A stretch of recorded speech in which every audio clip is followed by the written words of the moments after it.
What's going on, guys? Grant here.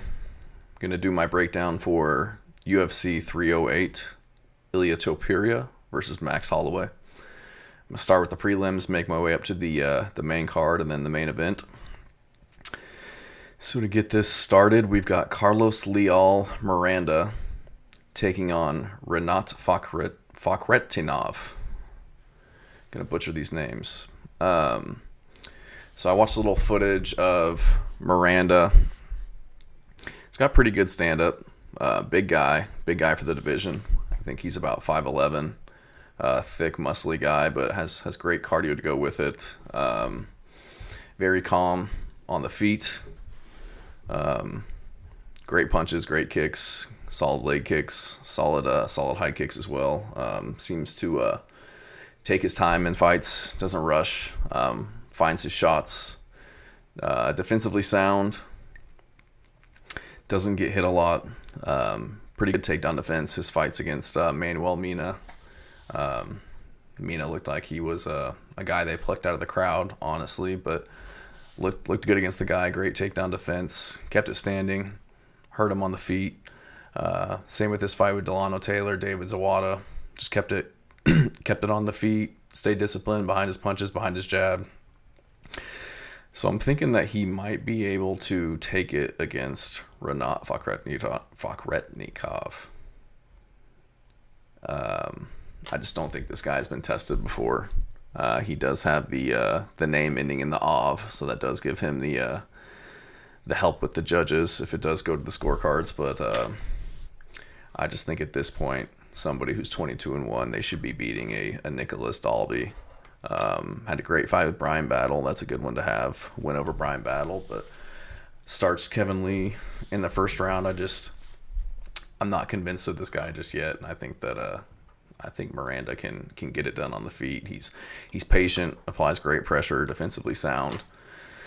Doesn't get hurt a lot. Great takedown defense. I know that Renat will be looking to take it down potentially if he's not finding his way on the feet. So I'm gonna pick the underdog in this one and go with Miranda to win this by TKO or decision, more than likely. Next fight, Ismail Nordiev versus Bruno Silva. I'm going to have to go with Nordiev on this one. I don't think Bruno Silva has it.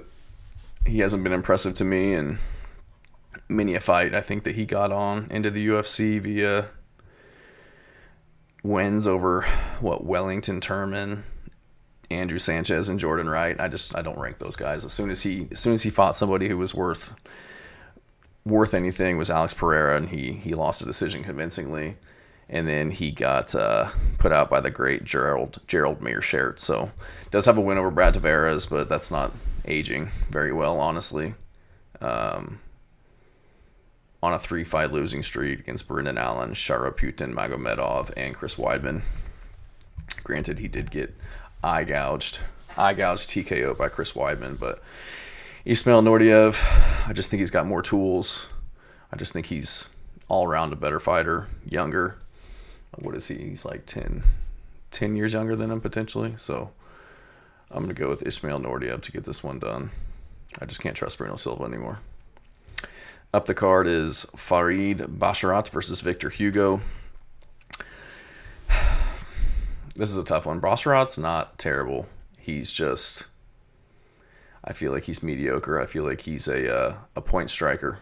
He's got a few submissions, maybe one KO 5 years ago, but just on the feet, I feel like he's just a tap type of fighter. I don't think that he'll ever be anything, honestly. I think Victor Hugo's he's pretty dangerous. I think he's got a lot of submission wins. I think he can hold his own on the feet. So I wouldn't be surprised if he caught Farid Basharat, but I also wouldn't be surprised if it went to the scorecards and they gave a decision to Farid Basharat. But I'm going to go with Victor Hugo as the underdog here.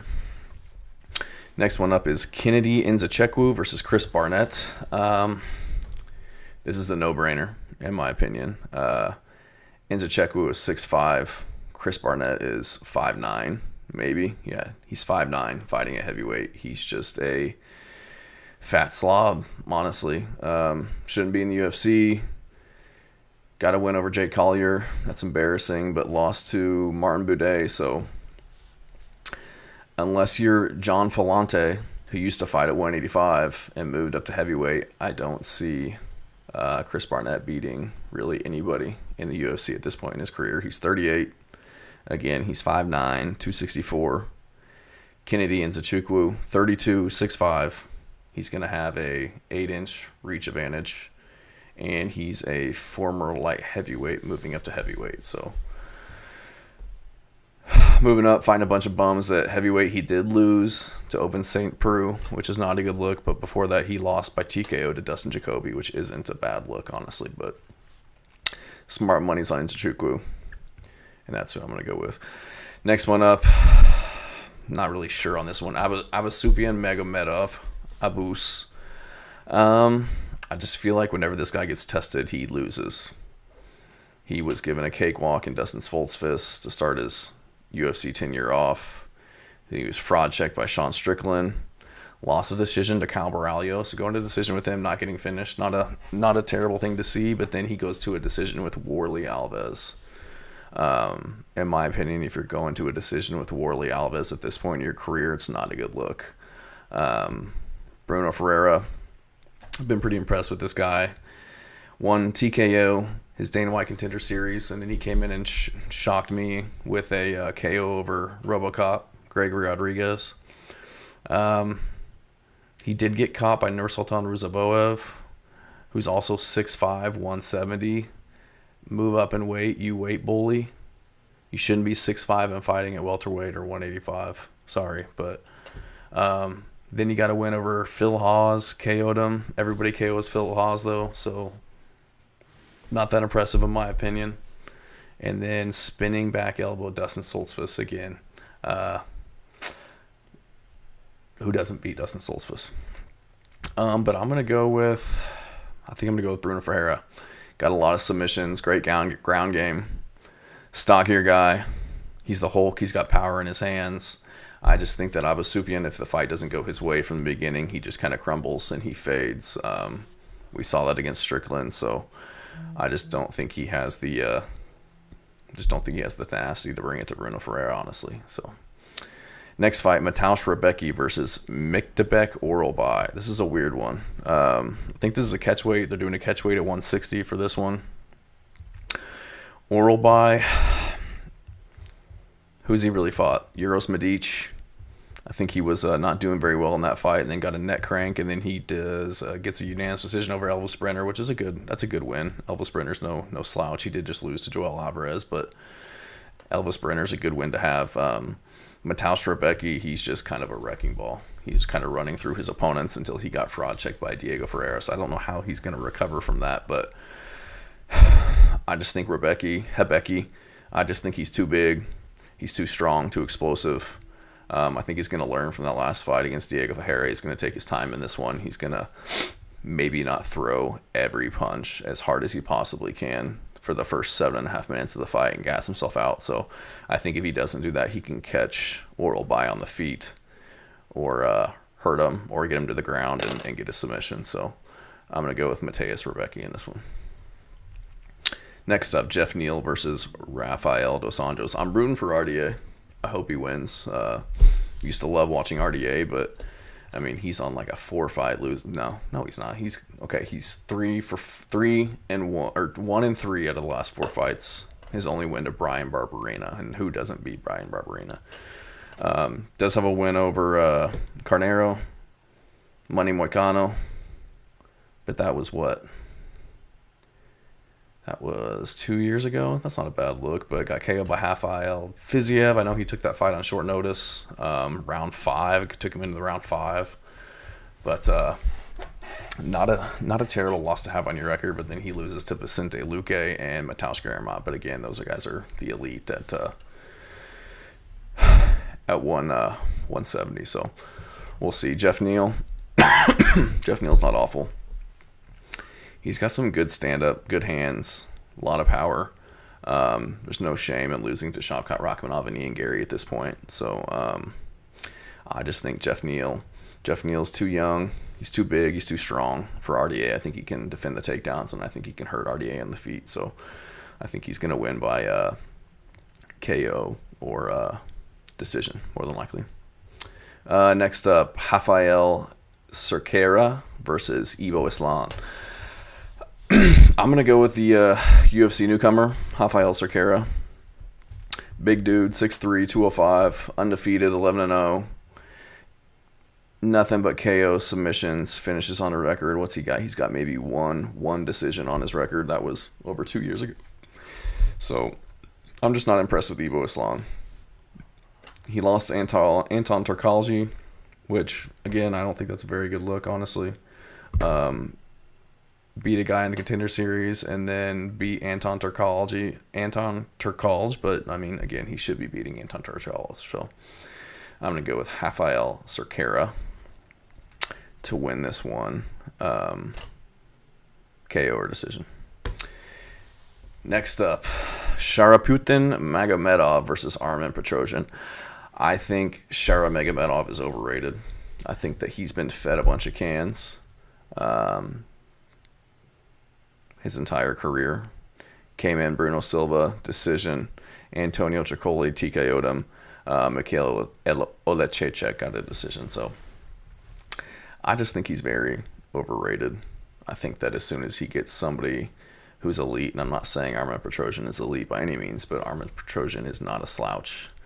Coming out of Armenia, he's got wins over Christian Leroy Duncan, which I think is really good. Gregory Rodriguez has a loss to Cal Baralho, but there's nothing wrong with that. Cal Baralho's a savage, and then his last fight was Rodolfo Vieira. He lost by submission. So I feel like there's no shame. Those are top flight guys, and I just think Armen Petrosyan is going to be able to keep it on the feet. With Magomedov, and I think he's just not going to crumble and fade away like the rest of his opponents have. So I'm going to go with Armen Petrosyan for this one. Next up, Lerone Murphy versus Dan Ige. Man, I love Dan Ige. I think that dude is such a dog. Showed up on late notice, winning a decision with Diego Lopez, who's one of the best in the world, in my opinion. Granted, it was a short notice opponent change for Diego Lopez as well, but still, dude held his own. Had a great performance, lost a decision, but before that, he did KO Andre Fili. Andre Fili's pretty tough, so I rate that win very high. Before that, lost to Bryce Mitchell. Again, Bryce Mitchell's a dog, so all of his other losses are to top flight competition. Movsar, Evloev, Josh Emmett, Chan Sung Jung. There's no shame in losing to those guys. Lerone Murphy, dude's 33. He's 14-0, fighting out of England. He just doesn't have a resume that impresses me, honestly. I know he's got crispy striking. I know he's got a great record. He's got experience, but I wouldn't be shocked if Dan Ige stuck it out with him on the feet and hurt him. I know that's a risky pick, but it's hard for me to bet against Dan Ige at this point. I think this is too big of a step up in competition for Lerone Murphy. Can't talk tonight. And being on the pay-per-view, huge pay-per-view, flying over to the UAE, a lot of pressure. I just think Dan Ige's been there. He's already kind of experienced this, so I think that he's going to win. I think he'll probably take a decision. Wouldn't be shocked if he hurts Lerone Murphy on the feet, though. So I'm going to go with Dan Ige on this one. Next up is Magomed Ankalaev versus Alexander Rakic. Ankalaev should be fighting for the title. Not sure why he's fighting Rakic at this point, coming off of two losses. TKO, knee injury to Jan Blachowicz, and then I would say comeback loss from Yuri. He was beating up Yuri's legs in that fight. I think he just started to get caught by punches. I just think that Magomed Ankalaev is not going to let you make any mistakes. I think that he can hold his own on the feet. I think he's a big dude as well. And I think that he can definitely mix up his takedowns, start to take advantage of his grappling, and take it to Rakic. So I'm going to go with Ankalaev. I think that he could finish it anywhere, on the feet, on the ground. I think that if he's getting hurt on the feet, if he's taking a lot of leg kicks, we saw him not handle leg kicks. Ankalaev not handle leg kicks very well in the past. So I think if that starts to happen, he can take it to the ground and sub or just beat up Rakic on the ground. Next up, Whitaker versus Chimaev. I think Chimaev's a 2-1 favorite on this one, but I'm going with Whitaker. I think Chimaev was fraud checked in that Usman fight. Usman moving up in weight, short notice, arguably won the fight by decision. If there wasn't for that 10-8 round, I think Usman probably should have won that fight. Chimaev's a round and a half fighter. I don't rate him very well past that, and I know Whitaker is elite of the elite. I think he can stand with him on the feet. I think that he can withstand that initial barrage, and I just think that he can weather the storm. I don't think that Chimaev can carry Whitaker into the deep waters that he's used to doing. I don't think he can hold him on the ground, and I don't think he can knock him out on the feet. I think Whitaker's too savvy. He's too experienced. I think he's just a grizzly veteran. And I think he's going to be too much for Chimaev. Chimaev's been out for how long now? He last fought about almost exactly a year ago. Had those injuries, had those illnesses. Confidence probably shaken coming off of that Kamaru Usman fight. I mean, Kamaru Usman's washed, in my opinion. Dude can barely walk. Knees buckled. Whitaker coming off of that vicious KO off of a short notice opponent change. Looked great against Paulo Costa. Knocked out Ikram Aliskerov, whose only loss is to Chimaev.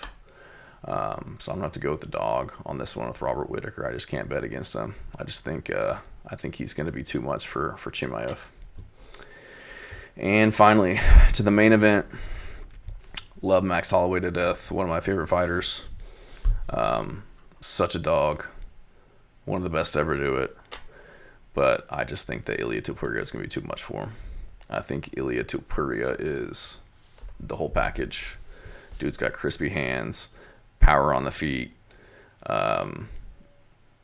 jiu-jitsu black belt, great wrestling. I saw an interview the other day with Gilbert Burns saying that he knocked out 3 people in Burns' gym and then was out wrestling some Olympic-level Dagestani in the gym. So I think Ilia is cream of the crop, top level. I don't see anybody in that division beating him, honestly. I think he could be the first one to stop Max Holloway. I think that he could even take Max Holloway down and beat him up there, sub him. But I just think Max Holloway, he's taken a lot of damage. He gets hit a lot. He's in a lot of wars. And you just can't do that with somebody like Ilia Topuria. You just can't. You can't stay in the exchanges the way that Max Holloway likes to do. He likes to throw one to take one, and with somebody like Ilia Topuria, you can't do that. So I think Ilia is going to find the chin. Shit, maybe in first round. He keeps calling the first round, but I think Ilia is going to come out to prove a point, prove that he is the best in the world. I think he's going to show it, unfortunately. So I'm thinking KO or submission by Ilia Topuria. But those are my picks. Appreciate you guys watching. I guess we'll see what happens. Thanks, guys.